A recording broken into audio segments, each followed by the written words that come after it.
Buenas tardes.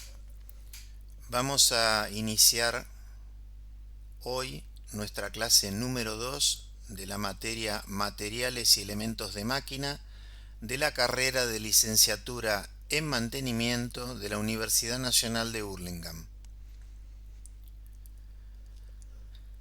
En primer lugar, vamos a comentar qué es lo que vamos a ver en el desarrollo de la clase de hoy. Y en ese sentido podemos decir que las piezas de máquinas y estructuras se encuentran sometidas a esfuerzos externos, ya sea como fuerzas aplicadas, ya sea como reacciones, que generan tensiones internas en el material de las piezas de máquinas y estructuras. Para poder diseñar, es decir, para poder darle dimensiones a las piezas de máquinas, darle dimensiones a las estructuras, o verificar en el caso de piezas de máquinas ya construidas, de estructuras ya construidas, un componente, es necesario conocer los esfuerzos internos que actúan sobre las piezas. Estos esfuerzos internos podemos considerarlos de los siguientes tipos. Por un lado tenemos la solicitación axil, que puede dividirse en tracción y compresión. Tenemos la flexión, que es la que produce curvatura sobre barras y vigas. Tenemos la torsión, que genera giro en ejes. Y por último, tenemos tubos de paredes delgadas, tubos de pared gruesa, sometidos a presión. Estas solicitaciones que acabamos de mencionar constituyen la base del cálculo de los elementos mecánicos, de los elementos de máquina, de las estructuras.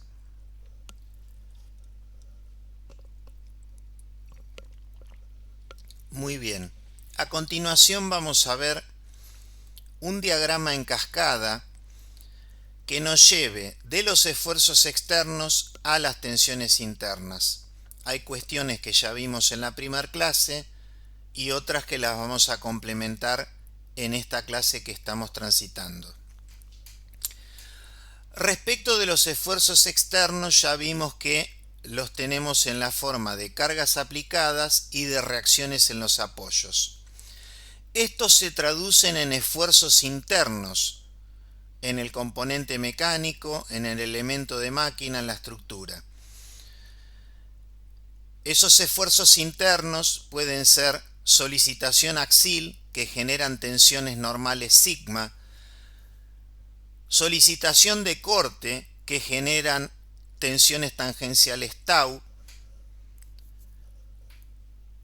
esfuerzos internos en forma de flexión, que generan tensiones normales sigma, y de torsión, que generan tensiones tangenciales tau. Luego, en función de cómo sea la geometría de la sección del elemento de máquina en estudio, y esto está representado principalmente por el área o por el momento de inercia, resultarán las tensiones internas.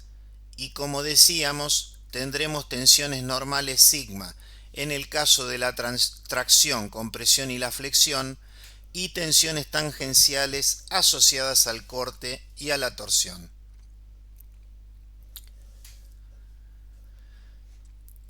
En el esquema de la figura podemos observar una barra, la cual presenta una sección perpendicular al eje de la barra, que está representado por el eje X, y siendo el plano de corte contenido en el plano ZY. En esa sección tenemos aplicados una solicitación axil N. Después, si leen en el texto de esta transparencia, pueden ver que también dice P, porque a veces en la bibliografía o en los propios apuntes de la cátedra indistintamente hablamos de N y P para la solicitación axil. Tenemos un momento flector MF que está contenido en un plano perpendicular al plano de la sección. Después tenemos un corte que en el gráfico está indicado como Q, pero que a veces vamos a ver que también se lo designa como B corta. Y finalmente podemos tener en la sección de nuestra barra un momento torsor MT. ¿De dónde surgen estos esfuerzos internos? Surgen de las fuerzas actuantes a ambos lados de la sección. En la clase anterior veíamos que podíamos reducir el sistema a una resultante del lado derecho y una resultante del lado izquierdo, que cuando se reducen esos sistemas de fuerzas al baricentro y se considera un lado u otro indistintamente, allí nos aparecen los diferentes tipos de esfuerzos internos, que son los que acabamos de mencionar. A su vez, esos esfuerzos internos originan las tensiones normales y tangenciales, designadas como sigma y tau respectivamente, que no son otra cosa que la respuesta interna frente a las cargas aplicadas. Muy bien. En el gráfico que tenemos arriba a la izquierda, la diferencia con el anterior es que tenemos cada una de las solicitaciones internas separadas. Así, en el gráfico A tenemos la solicitación axil, en el gráfico B tenemos el corte, que el corte está contenido en el plano de la sección de la barra. Tenemos el momento torsor, que está contenido en el plano de la sección de la barra, y tenemos el momento flector, que se encuentra en un plano perpendicular al plano de la sección de la barra. El objeto de la resistencia de materiales, que es lo que vamos a trabajar en la clase de hoy, es estudiar las tensiones generadas por estas distintas solicitaciones. Se analizan las tensiones en cada punto de la sección y siempre se va a asumir un comportamiento en régimen elástico. Recuerden que los componentes mecánicos, la inmensa mayoría, se diseña para que trabajen, lo mismo que las estructuras, dentro del régimen elástico. Si asociamos ese concepto a un diagrama de tracción, sería a la zona correspondiente, la zona lineal, donde el material se comporta siguiendo la ley de Hooke, es decir, que las tensiones son proporcionales a las deformaciones específicas, en donde la constante de proporcionalidad no es otra cosa que el módulo de Young o módulo de elasticidad longitudinal, que depende del material con el que esté fabricada la pieza, el elemento de máquina, la estructura. Entonces, todos estos elementos son la base necesaria para evaluar el comportamiento mecánico de los materiales. Nos vamos a centrar ahora en el primero de ellos, es decir, la solicitación axil. ¿Cuándo ocurre la solicitación axil? Cuando la resultante es normal a la sección. Fíjense que acá tenemos 4 barras cilíndricas. En las 4 barras cilíndricas tenemos aplicadas fuerzas P. Yo les decía que cuando se hablaba de solicitación axil, indistintamente usamos la letra N mayúscula o P mayúscula. Y de nuevo, la solicitación axil es el caso típico de una barra sometida a fuerzas opuestas. Las fuerzas se aplican en los baricentros de las secciones extremas. En el caso de estas barras de sección circular, el baricentro corresponde al centro de la sección. Si las fuerzas se acercan, que es el caso de la figura A, la barra va a estar sometida a compresión a una solicitación axial de compresión, si las fuerzas se alejan, como es el caso B, la barra va a estar sometida a una solicitación axial de tracción, y en ambos casos las tensiones que se generan son tensiones normales de tracción.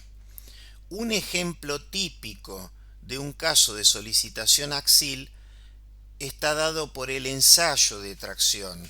Lo que pasa que, bueno, en el ensayo de tracción vamos a llevar el material a la rotura.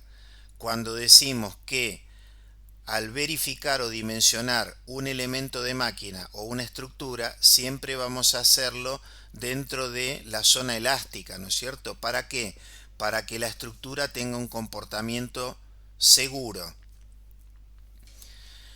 Entonces, el que las tensiones sean normales se observa en el gráfico de la derecha, en donde del interior del cubo, del interior de la barra cilíndrica se ha extraído un cubo.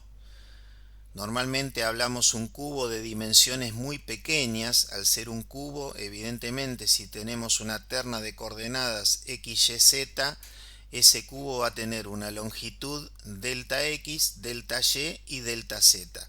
Un cubo muy pequeño. En ese cubo, que es parte del interior del material, lo que son las fuerzas aplicadas, por decirlo de alguna manera, se van a convertir en tensiones normales sigma, tal que va a haber solamente tensiones normales sigma que equilibran a la fuerza exterior P, de manera tal que en la cara frontal de este cubo y en la dirección del eje X vamos a tener una tensión normal sigma X, y en la cara opuesta vamos a tener una tensión normal sigma X de sentido contrario, tal que ambas se encuentran equilibradas entre sí, porque el cuerpo está en equilibrio, ¿sí? Muy bien. Se puede demostrar que en la solicitación axial la tensión normal actuante sobre una sección F de la barra, es decir, sobre el área de la barra, que en el caso de tratarse de una sección circular va a ser igual a pi por el diámetro cuadrado de la barra dividido 4, siendo que este es el diámetro de la barra.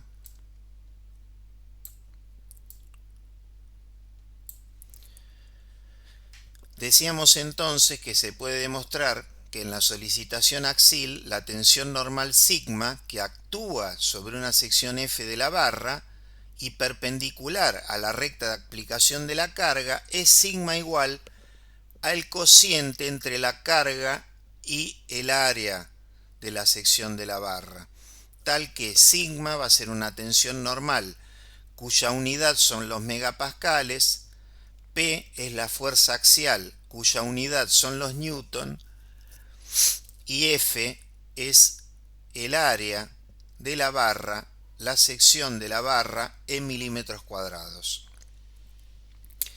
Esta fórmula nos va a servir para dimensionar una barra sometida a solicitación axial o para verificar una barra que ya está construida, por decirlo de alguna manera, y que cuando se la someta a una determinada carga, ver si el material es capaz de soportar esa carga, siendo que la barra ya tiene unas dimensiones predefinidas. Eso tiene que ver el primer caso que explicamos con el dimensionamiento, el segundo caso con la verificación, siempre haciendo uso de la misma fórmula. En el dimensionamiento vamos a determinar la sección necesaria, F necesaria, para que la tensión no supere la tensión admisible en ningún punto. Entonces, a la tensión sigma se le asigna la tensión admisible y cuando se divide la carga por la tensión admisible, la sección necesaria va a tener que ser mayor o igual que ese cociente. ¿Qué es la tensión admisible? La tensión admisible es el cociente entre la tensión de fluencia y el coeficiente de seguridad n, entre la tensión sigma 0,2, que está asociada al límite elástico, y el coeficiente de seguridad n, o, como vimos en un gráfico anterior, el valor sigma y del límite elástico dividido el coeficiente de seguridad n. Voy a volver al gráfico donde estaba el valor de sigma y. El valor de sigma y lo podemos observar acá. ¿Qué sucede? Nunca que nosotros determinemos las dimensiones de un elemento de máquina para soportar una determinada carga, lo vamos a hacer considerando el valor del límite elástico propiamente dicho. ¿Por qué? Porque estamos en una situación de riesgo. Ese es un valor límite. Por otro lado, siempre suele ocurrir que los materiales no tienen comportamientos homogéneos. Nosotros muchas veces no sabemos con precisión el valor de las cargas. Es por eso que se utiliza una tensión admisible que resulta de dividir este límite elástico sigma y por un coeficiente de seguridad, siendo ese coeficiente de seguridad mayor que 1 y tanto más grande cuanto mayor sea nuestra incertidumbre, cuanto mayor sea nuestra falta de conocimiento de lo que puede suceder con las cargas, con el comportamiento del material, con la vinculación de la estructura al suelo.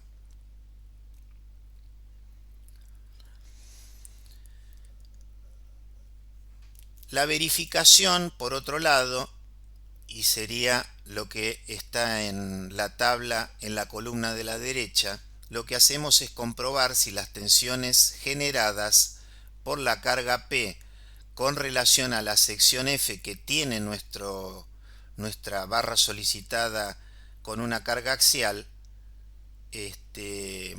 no superan la tensión admisible, ¿no?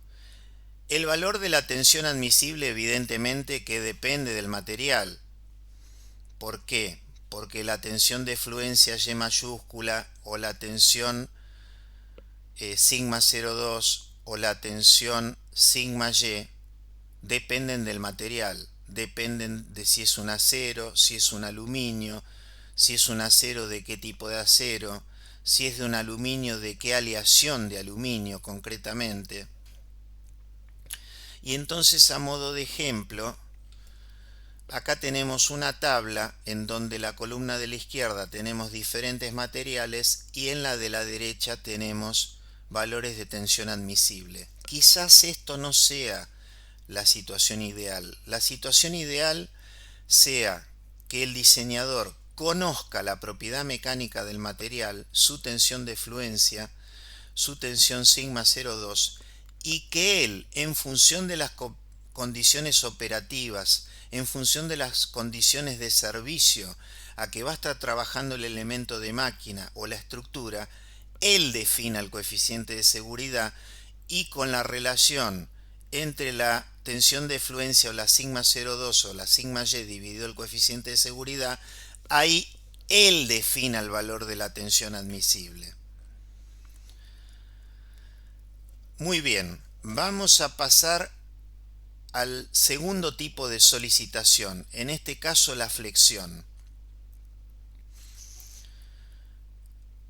Arriba a la izquierda tenemos el gráfico de una barra de longitud L, altura H, que está apoyada en sus extremos, ¿no es cierto?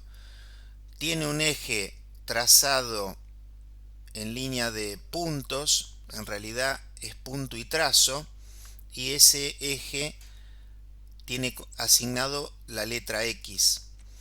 Cuando esa barra a la mitad de la luz, y luz se llama a la longitud L, Cuando le aplicamos a la mitad de la luz una fuerza F, ¿qué pasa con la barra?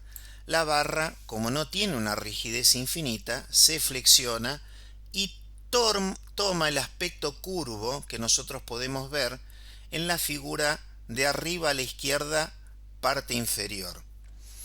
Como resultado de esa curvatura, en este sector de la barra, el material va a estar sometido a tracción y en este sector de la barra va a estar sometido a compresión, o sea, tensiones de tracción abajo, tensiones de compresión negativas arriba. La flexión produce tensiones normales. Lo que sería el mapa de tensiones, por decirlo de alguna manera, asociado a una flexión, es el que está dibujado en el gráfico de la derecha. Fíjense que acá tenemos un mapa de tensiones del tipo triangular en donde la altura corresponde a la altura del perfil o de la barra o de la viga H. ¿Qué sucede? Evidentemente que si nosotros pasamos de positivo en la superficie a negativo la tensión en la superficie opuesta, en algún momento vamos a pasar por un punto nulo, un punto en el cual no hay tensión. Ese punto corresponde a lo que se denomina como el eje neutro, que es un eje característico del cual se suele hablar cuando la solicitación es de tipo de flexión y es un eje que pasa concretamente por el centro de gravedad de la sección de esta viga, barra o perfil. Cuando solamente hay momento, se habla de flexión pura, pero la realidad normalmente, y eso lo vamos a ver cuando hagamos un problema en la clase número 3, que es imposible que no exista el momento flector si no haya corte. Entonces habitualmente vamos a tener lo que se conoce como flexión simple.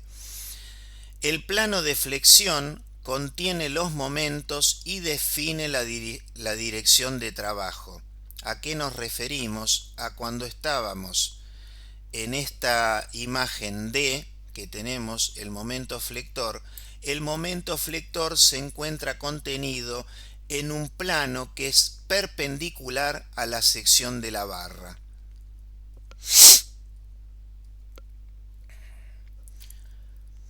La flexión, como les decía, y está indicado acá, genera tensiones normales en la sección. Acá podemos ver a la izquierda una barra, una viga de sección rectangular, en donde que está apoyada en los extremos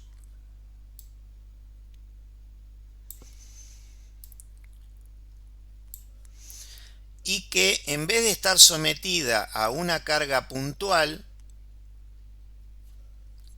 como la que habíamos visto a través de la carga F en este gráfico, está sometida a una carga distribuida constante de una magnitud Q, que son tantos newton por metro, por ejemplo, ¿no? Cuando nosotros tenemos una carga Q de distribución uniforme, la podemos reemplazar desde el punto de vista mecánico por una carga concentrada, que sería la resultante de ese sistema, en donde el módulo de esa resultante, que iría aplicado en el baricentro de la carga distribuida, es decir, a la mitad de la luz, esa resultante tiene un módulo igual a Q, al valor de Q, que decíamos que son tantos newton por metro, por la longitud que tenga la barra, ¿sí? O la carga distribuida.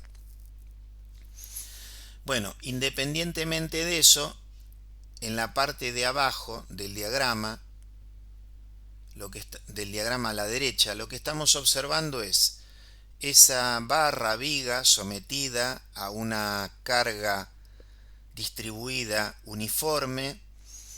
Evidentemente, esa carga en los apoyos va a producir reacciones de vínculo, RA en este extremo, RB en el contrario, y cuando empecemos a trabajar con los diagramas de características, veremos que cuando la carga es distribuida uniforme, vamos a tener, esto va a producir un corte. Acuérdense que el corte lo podíamos llamar como B corta mayúscula o Q mayúscula. Nos va a dar un corte con este aspecto triangular y nos va a dar un diagrama de momentos tal que el momento máximo se encuentra a la mitad de la luz. Y justamente esa sección va a ser la sección más comprometida de la barra, de la viga, y esa sección es la que se va a tomar en consideración para hacer el dimensionado de la sección de la viga, de la sección de la barra, para que sea capaz de soportar la carga Q con una luz para esa viga de L metros.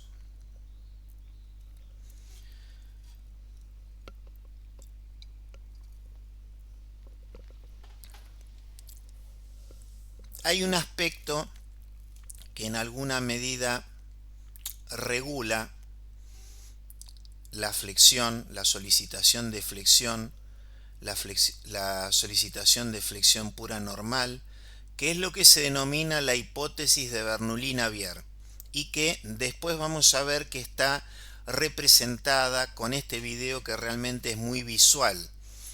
La hipótesis de Bernoulli-Navier dice que las secciones normales al eje de la pieza se mantienen planas a través de las deformaciones y giran en torno a un eje denominado eje neutro, que pertenece a la sección y que yo ya les nombré y les marqué anteriormente. Fíjense que acá el docente lo que hizo fue armar un agrupamiento de esas esponjas que nosotros denominamos Mortimer, que bueno, suelen estar en todas las cocinas para limpiar los platos, y lo que el docente va a hacer es generar un momento en las secciones extremas. Y van a ver que este apilamiento, que está recto en esa condición inicial, cuando él produce esos momentos en las secciones extremas, este apilamiento va a rotar, pero lo que son las secciones que se ven en color verde se van a mantener paralelas, se van a mantener planas, no se van a deformar, ¿sí? Y lo único que va a suceder es que van a estar girando alrededor de un eje.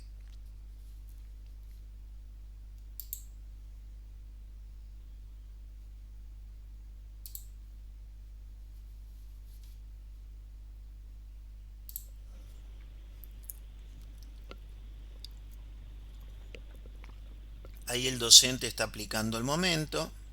Ahí podemos verificar la hipótesis de Bernoulli-Navier.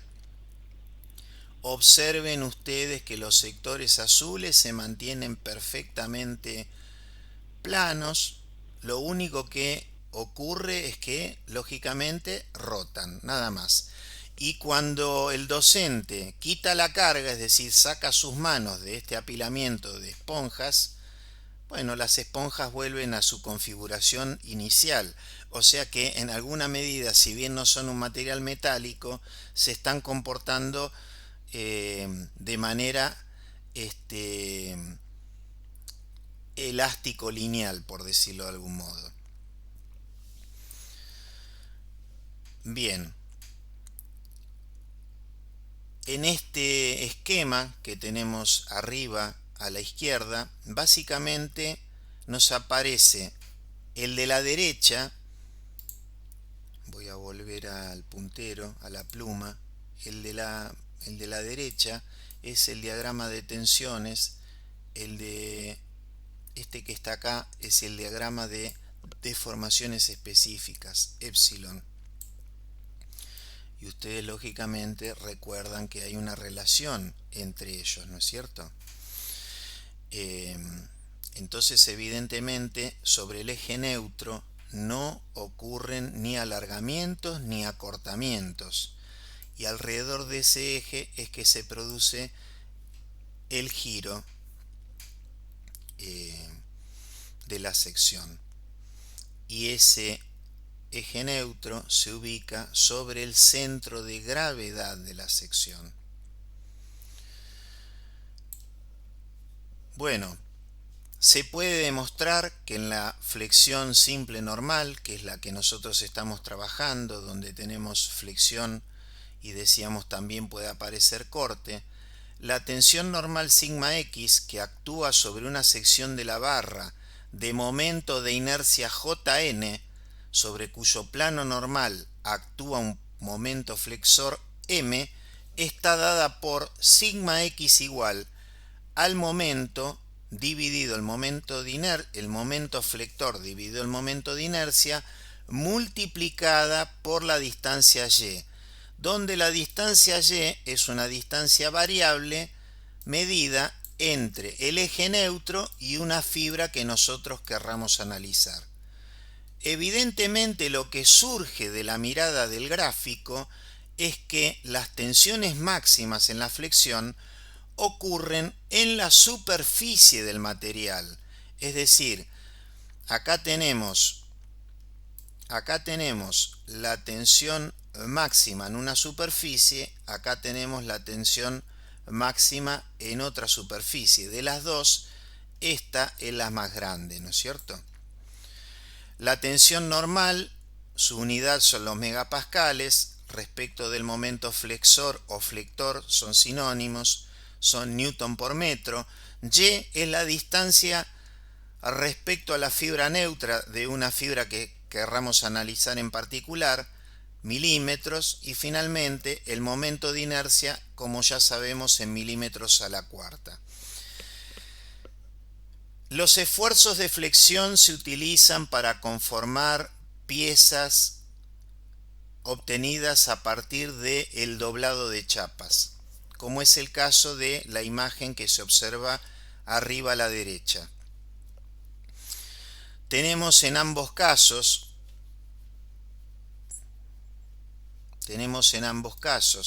de la pieza 1 y de la pieza 2 chapas del mismo espesor. ¿Cuál es la diferencia? Acá tenemos un radio bastante amplio utilizado en el punzón, acá tenemos un radio prácticamente nulo. Entonces, ¿qué sucede? Es tal el grado de tracción que sucede sobre la superficie exterior que se produce una grieta longitudinal, ¿sí?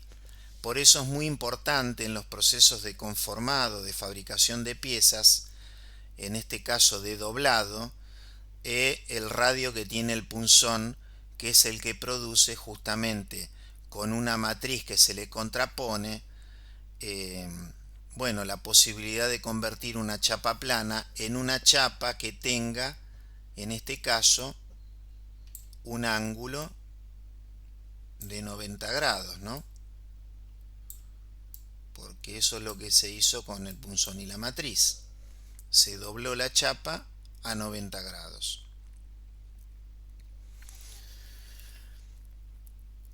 Volviendo al tema de los valores de las tensiones que se originan en la sección, lógicamente que nos interesan siempre los mayores.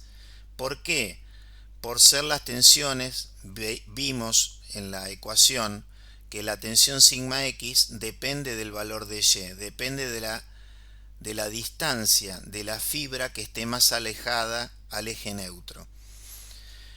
Entonces, las tensiones máximas ocurrirán en las fibras más alejadas del eje neutro, es decir, sobre la superficie. Y nosotros podemos llamar tensión máxima a la máxima tensión positiva,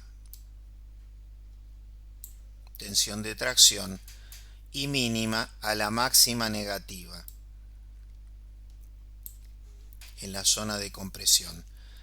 En el caso que Y1 y Y2, las distancias de esas fibras más alejadas al eje neutro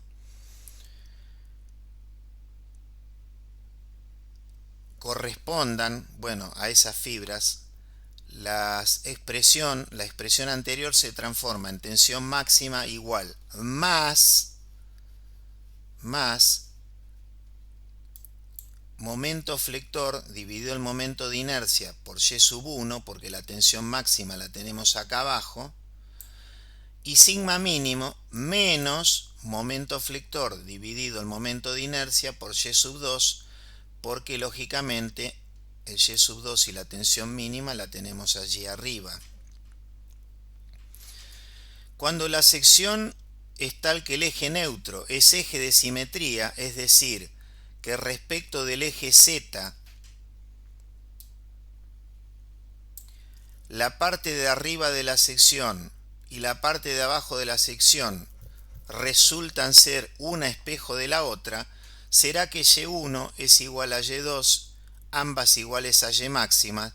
Los módulos de las tensiones sigma máximo y sigma mínimo son iguales, y de esa manera la fórmula nos queda como la 279, sigma máximo, sigma mínimo igual a más menos el momento flector dividido el momento de inercia multiplicado por la distancia a la fibra más alejada Y máximo. Para esta situación particular, donde hay un eje de simetría, se define al cociente momento de inercia dividido el Y máximo, se lo define como el W mayúscula. El W no es otra cosa que el módulo resistente de la sección, y entonces la fórmula de flexión se simplifica de una manera bastante significativa y nos queda tensión máximo mínimo igual más menos el momento de flexión dividido el módulo resistente. Esta fórmula nos va a servir, como también ocurría en la solicitación AXIL, tanto para el dimensionado como para la verificación de un material, de una pieza que se encuentre sometida a una solicitación de flexión. Acá me interesaría centrarme en la segunda frase, que dice que para el caso de secciones de acero se puede inclusive llegar a prescindir del signo en la fórmula de flexión. ¿Por qué? Porque el acero tiene un comportamiento muy parecido en tracción y compresión. Como consecuencia directa de eso, las tensiones admisibles en tracción y compresión son iguales. Entonces, si se trata de verificar una sección solicitada por un momento flector, lo que va a tener que suceder, vamos a considerar la fórmula inicial, ¿no? Cuando hagamos la relación, cuando verificamos, ¿qué tiene que pasar? Nosotros tenemos ya una determinada geometría representada por el momento de inercia. Esa geometría nos va a dar lógicamente una distancia Y máxima de la fibra más alejada al eje neutro. Y después tenemos un momento aplicado, un momento flector. Entonces, si hacemos la relación momento flector sobre el momento de inercia por el Y máximo, esa cuenta nos va a tener que dar menor o igual a la tensión admisible. Y estamos hablando de un caso de verificación. Ya existe el elemento de máquina. En el caso de una sección simétrica, y si tuviésemos que dimensionar, de lo que vamos a hablar es el W necesario. ¿Qué módulo? El W lo teníamos acá, ¿no? ¿Qué módulo resistente va a tener que tener la sección, y lo vamos a llamar W necesario, para poder enfrentar el momento flector? ¿De dónde va a surgir? Va a surgir a través de la ecuación 284. Cuando yo divida el momento flector que va a solicitar el elemento de máquina y lo divido por la tensión admisible, ahí tendré el W necesario. La geometría de mi elemento de máquina tendrá que tener un momento resistente superior al W necesario para trabajar en condiciones de resistencia seguras. Muy bien. Acá tenemos una imagen de perfiles laminados de acero. Los perfiles laminados de acero surgen en razón del concepto de momento de inercia. Si nosotros tuviéramos, por ejemplo, una barra de sección rectangular, esa barra y el plano en el cual actúan los momentos es un plano, digamos, perpendicular a la cara superior de la barra. Bueno, esa barra tendrá un determinado momento de inercia, ¿no? El momento de inercia respecto del eje neutro que pasa por el centro de esa sección. Ahora, ¿qué ocurre si nosotros, en vez de utilizar una barra maciza, trabajamos con un perfil con forma de T,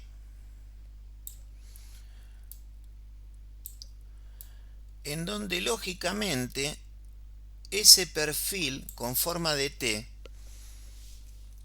tiene el mismo momento de inercia, pero con una cantidad de material significativamente menor, es decir, que pesa mucho menos kilos por metro.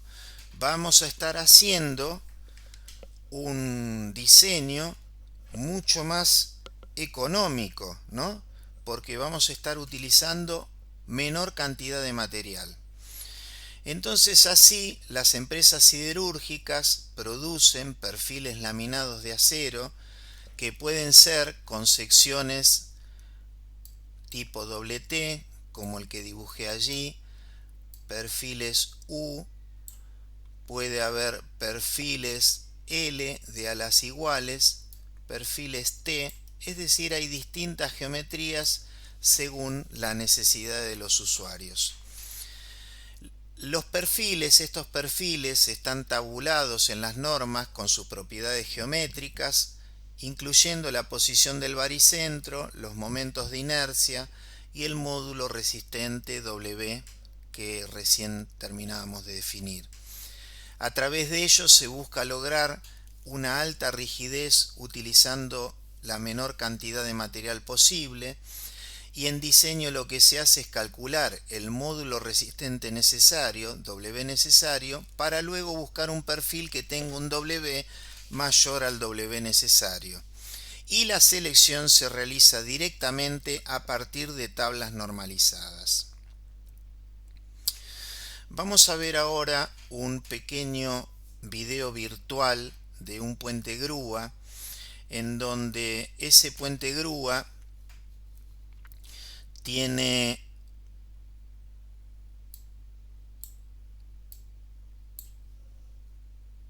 digamos una viga principal que se desplaza a través de estas estructuras laterales. A esta la podemos llamar la estructura 1 y la estructura 2, que están compuestas por cada una por 3 parantes verticales, y después los apoyos donde desliza la viga principal, y asociada a la viga principal hay un sistema que se puede desplazar a lo largo de la viga principal, y a través del desplazamiento longitudinal que puede tener la viga apoyada sobre estas estructuras soporte, bueno, uno puede alcanzar, digamos, todo el volumen de la planta industrial donde este sistema está ubicado, ¿no?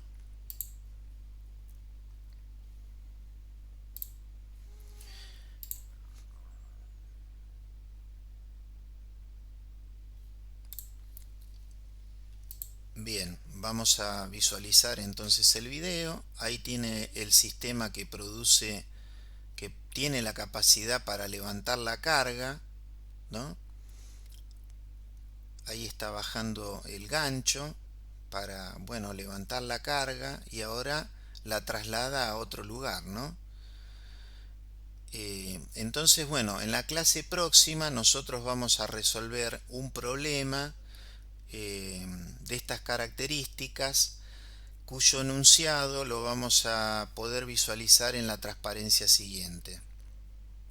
Pero yo no lo voy a leer el enunciado en esta oportunidad, sino que este problema lo vamos a trabajar en la clase número 3.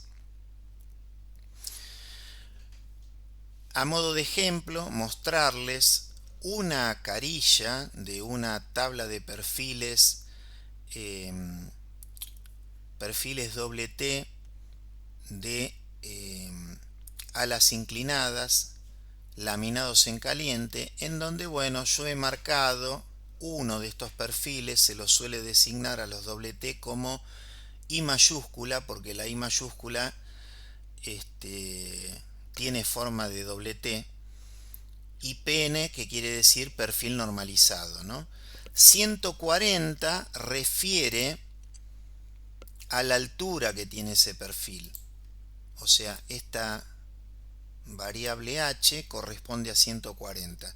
Y si nosotros nos tomamos el trabajo de recorrer esa fila que está marcada en verde, nos vamos a encontrar que acá tenemos el momento de inercia respecto del eje X, e inclusive tenemos el módulo resistente W respecto del eje X.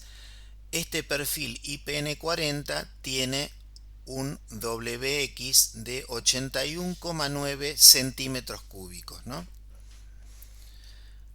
Con esta tabla vamos a trabajar el ejemplo que les decía vamos a realizar en la clase 3 basado en el puente grúa. Bueno, vamos al tercer tipo de solicitación, en este caso la torsión. El problema de torsión significa que en la sección de la barra, que está representada por este plano, nosotros lo que tenemos actuando es un momento torsor en el plano de la sección. Entonces, el planteo del problema es que una sección está solicitada por torsión cuando, al reducir a su baricentro los sistemas de fuerzas actuantes sobre el sólido a uno u otro lado de la sección, solamente se obtiene un par que yace en el plano de la sección, y es lo que vemos en la figura de la izquierda. Estas solicitaciones internas de torsión son muy comunes, y para mostrarles un caso podemos verlo, por ejemplo, en el esquema que tenemos a la derecha, en donde tenemos un motor eléctrico que está impulsando un eje, y evidentemente ese eje está sometido a una solicitación de torsión, ¿no? Esta solicitación de torsión. Así como para la flexión teníamos la hipótesis de Bernoulli-Navier, en la torsión tenemos la hipótesis de Coulomb, que solamente se aplica, y esto lo quiero aclarar, a secciones circulares, ya sean estas llenas o huecas. ¿Qué dice a grandes rasgos la hipótesis de Coulomb? Que las secciones permanecen planas, paralelas y sin deformarse. Lo único que experimentan son rotaciones relativas alrededor del eje de la barra circular. Que las generatrices del cilindro, es decir, las líneas en la superficie del cilindro, las líneas longitudinales paralelas al eje del cilindro, se transforman en hélices, y que en este caso de la torsión no aparece tensión normal en estas barras circulares que cumplen con la hipótesis de Coulomb, es decir, que en la torsión tenemos sigma igual a 0. Ahora, si las secciones no permanecerían planas, es decir, si las secciones se alabean, y ahora lo vamos a ver a continuación en el caso de una barra de sección cuadrada, esta hipótesis no se cumple. y si no se cumple, evidentemente van a aparecer tensiones normales. Bueno, no era en la siguiente, disculpen. Bueno, fíjense lo siguiente. En este esquema acá tenemos una línea recta sobre esta sección extrema de la barra de sección circular. Cuando esta barra de sección circular se la somete al momento torsor, esta línea recta lo único que hace es girar un ángulo hasta posicionarse en otra ubicación mientras esté activo el momento, pero la línea permanece recta, ¿sí? Respecto de las generatrices, que son líneas longitudinales paralelas al eje del cilindro, cuando se le aplica el momento torsor, se transforman en líneas helicoidales y eso se ve mejor en este gráfico de abajo a la derecha. O sea que la torsión genera tres efectos. Las líneas radiales, como esta,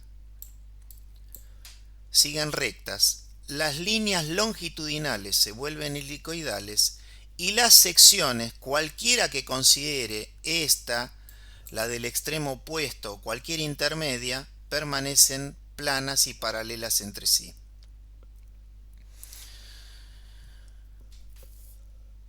Vamos ahora a hablar del alabeo. El alabeo se refiere a la pérdida de planitud de una sección transversal porque ésta se deforma fuera de su plano durante la torsión. Y esta situación geométrica es común en secciones no circulares como las rectangulares o cuadradas, en donde hay algunas zonas que giran más que otras. Y eso es lo que estamos visualizando a la derecha. Fíjense lo siguiente. Cuando yo tengo una sección circular, ¿no es cierto? Yo tengo un centro, es decir, ¿cómo trazo un círculo? Si lo hago con un compás, apoyo la punta del compás, abro el compás, el radio que yo quiera generar, y bueno, y luego lo hago rotar, ¿no es cierto? Entonces, cualquier punto de la circunferencia está a la misma distancia del centro y esa distancia es siempre r. Cuando yo le aplique a una barra que tenga sección circular, no hay ninguna dirección preferencial. Entonces la barra no se va a alabear.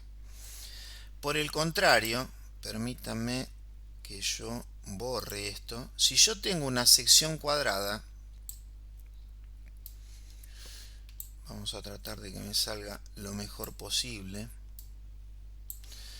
Claro, si este es su centro de gravedad, a esta cara tengo esta distancia, pero a este vértice tengo una distancia significativamente mayor, que si mal no recuerdo creo que era raíz de 2 la anterior, ¿no? Entonces evidentemente, como hay diferentes distancias a la superficie, cuando yo a esa barra de sección cuadrada la torsione, las secciones se van a alabear y entonces evidentemente no va a ser válida la hipótesis de Coulomb. En consecuencia, de nuevo, la hipótesis de Coulomb es solamente válida para barras cilíndricas de sección circular o tubos de sección circular. Bueno, acá podemos ver, así como teníamos una distribución de tensiones normales triangular en el caso de la flexión, en donde el eje neutro pasaba por el centro de gravedad de la sección, en el caso de la torsión también tenemos una distribución de tensiones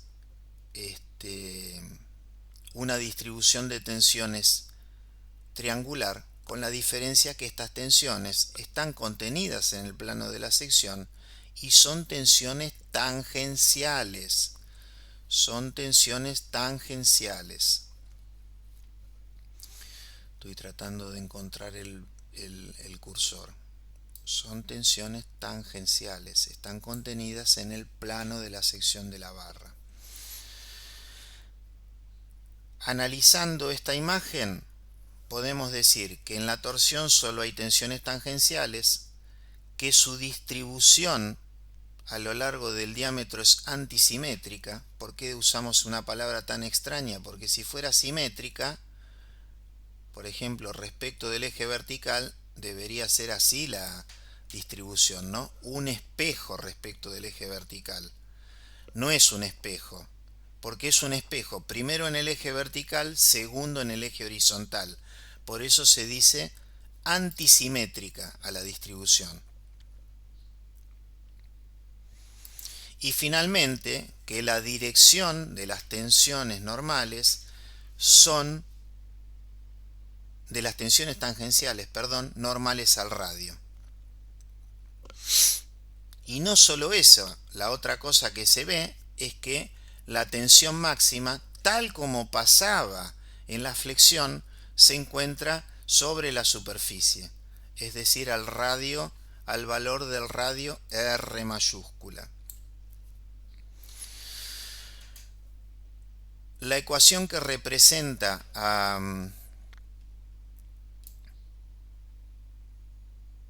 la solicitación de torsión es esta.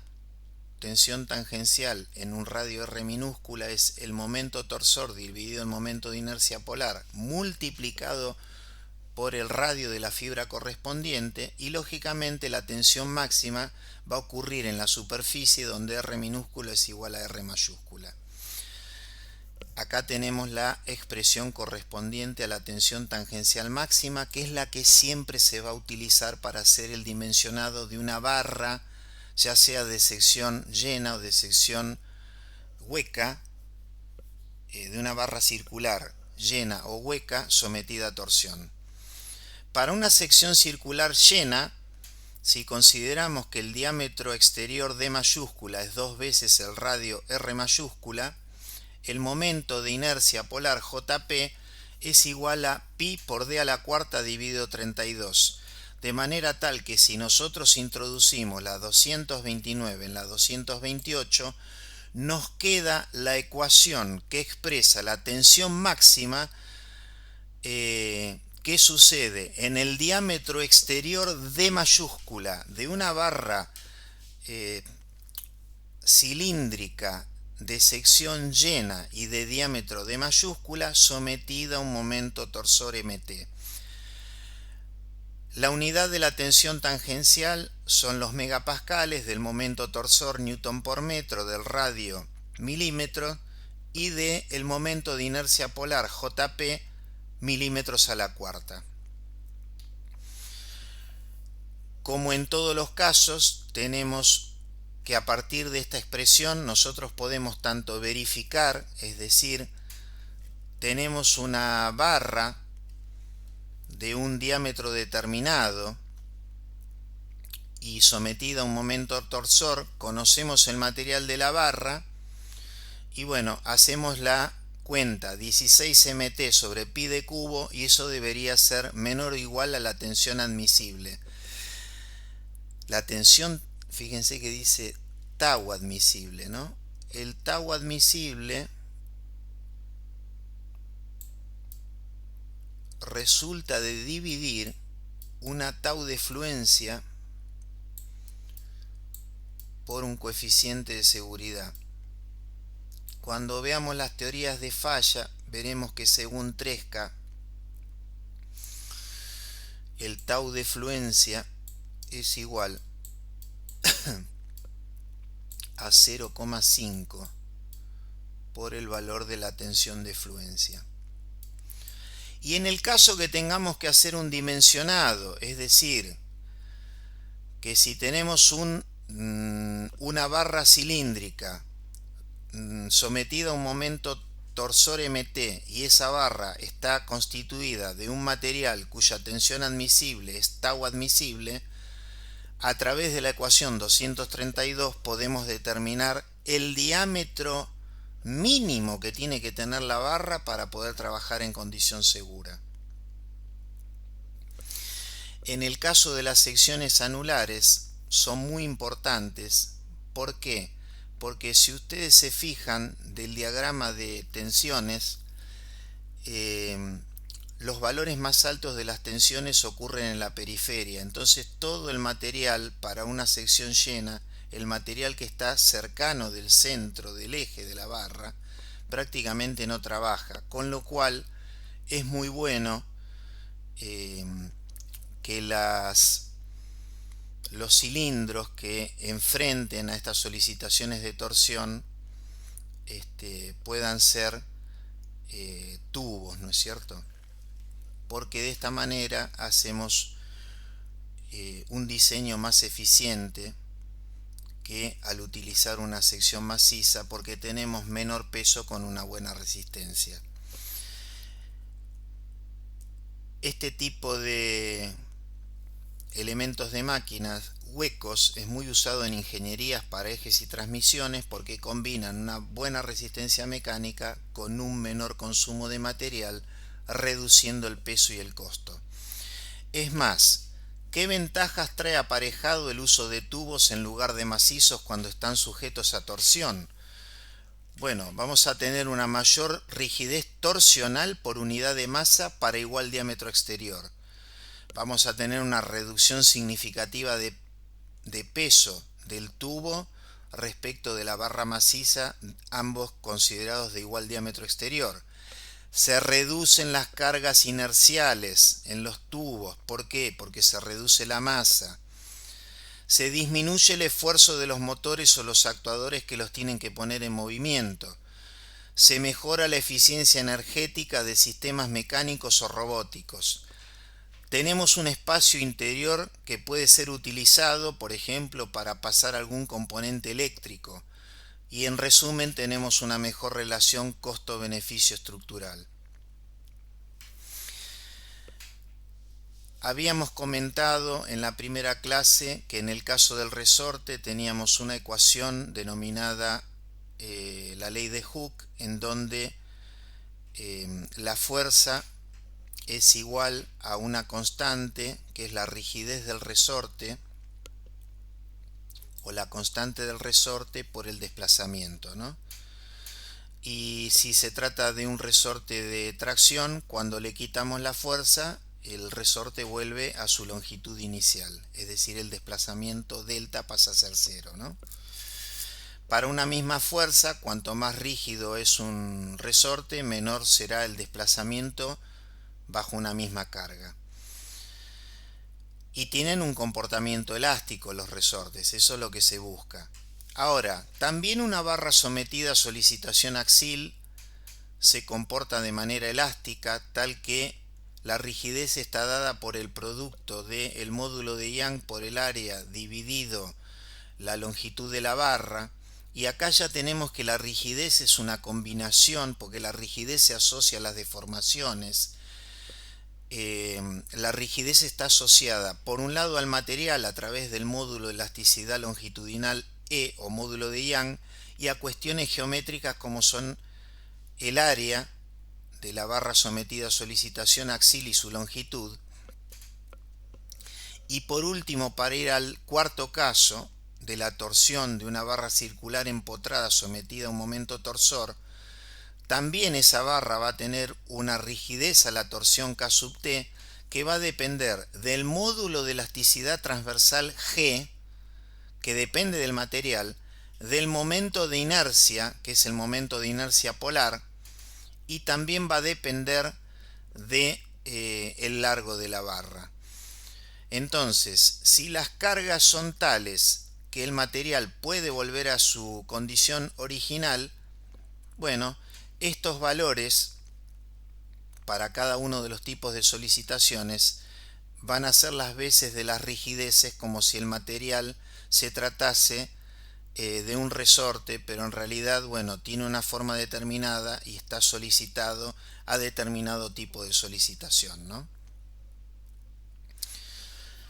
Bueno, para ir completando la clase de hoy, nos vamos a referir a los tubos, en este caso tubos de paredes delgadas, sometidos a un tubo de muy larga longitud, sometido a una presión interior.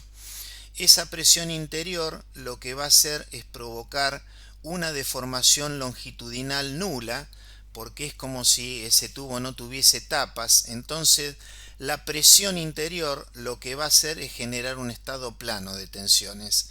Va a aparecer una tensión en el sentido del radio y va a aparecer una tensión en el sentido tangencial, que se denomina tensión circunferencial. La presión interior lo que va a hacer es tratar, a través de la tensión radial, aumentarle el diámetro al tubo, o a través de la tensión tangencial producir una fractura longitudinal paralela al eje del tubo, ¿no? ¿Por qué sucede esto? Porque la presión interna empuja en todas direcciones sobre la pared y el material debe equilibrar esas acciones. La tensión radial sigma R tiene una dirección radial perpendicular a la pared del tubo y es un efecto directo de la presión que varía en el espesor desde un valor sigma R igual a P sub I en el interior hasta una tensión sigma R igual a 0 en el exterior, porque en el exterior suponemos que solamente está aplicada la presión atmosférica y que la presión atmosférica es despreciable respecto de la presión interior. En el caso de la tensión circunferencial tenemos una dirección tangencial alrededor del tubo.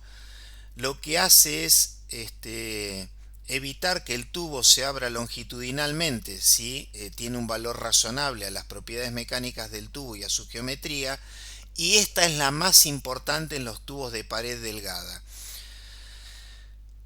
En tanto que la tensión circunferencial sigma t, si bien también varía al ser pequeño el espesor en relación al radio, se puede admitir una distribución uniforme en el espesor de la pared.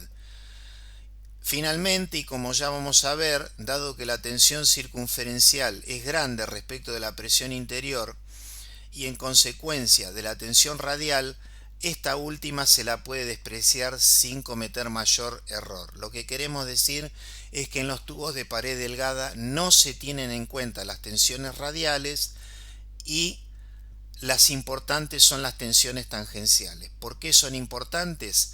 Porque están representadas por la ecuación 196 y la geometría del tubo hace las veces de amplificación de la presión interna a través de la relación RI sobre E.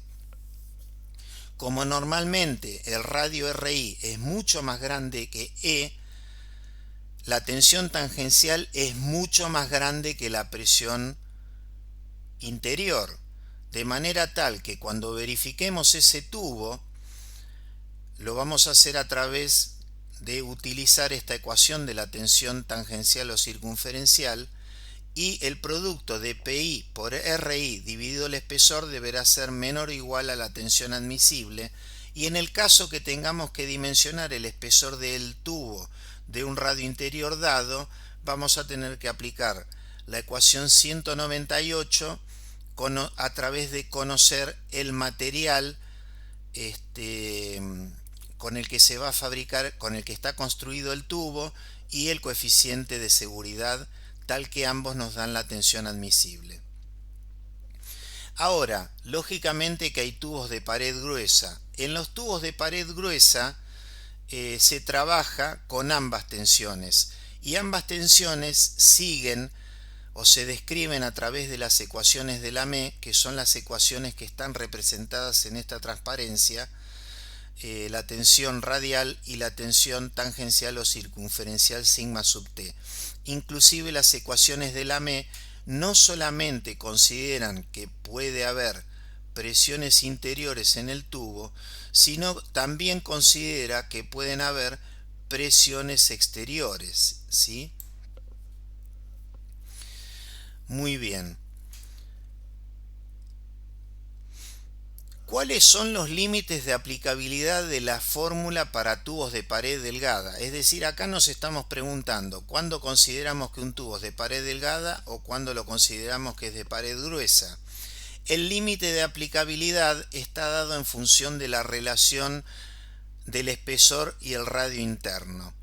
Fíjense que si el espesor sobre el radio interno es menor a 0,2, el coeficiente beta, que da una idea de cuál es la diferencia entre aplicar las fórmulas para pared gruesa y la fórmula para pared delgada. Para 0,2 la diferencia es de un 13% el error que estaríamos cometiendo.